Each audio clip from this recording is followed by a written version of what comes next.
油桐花是客家人的象征，在苗栗3义有间吉园艺饼铺开模制作了桐花饼。桐花分公母，我们的饼也分性别。同一个时间呢，这桐花饼里面的内馅用的还是客家旗酱。今天11节的感动时刻，我们带您品尝满满的客家味。好，首先我们把这个面粉弄个圈圈。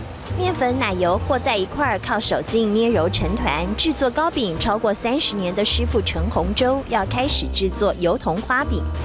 它要揉到这个皮会光滑的感觉哦，还有这个像这样子有这个筋度、Q 度哦，这样才算完成。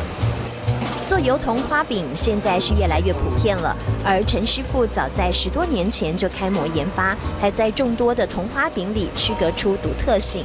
我们的桐花饼是有分公的跟母的哦，那这个就是公的哦，然后这个中间有籽的，这是母的。 油桐花饼也分公母哦。陈师傅说，油桐花本来就有雌雄2种，母的花有籽才能够传承，所以做成了糕饼也要区分性别，让民众吃饼时了解到客家的油桐花特色。好，桐花饼已经完成了，我们要怎么样把它烤熟？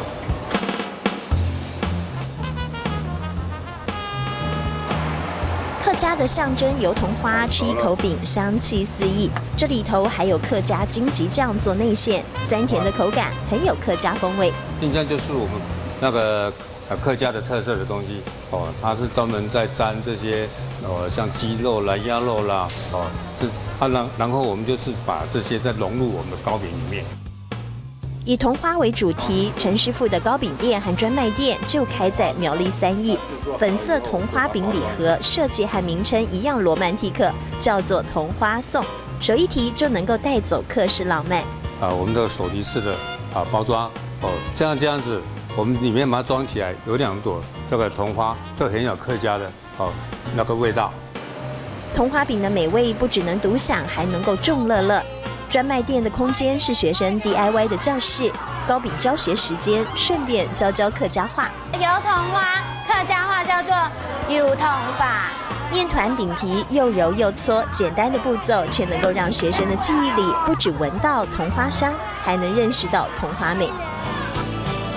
5月雪的浪漫用粉色的饼皮包装，烘焙时飘散的香气，桐花饼引着旅人神游客庄。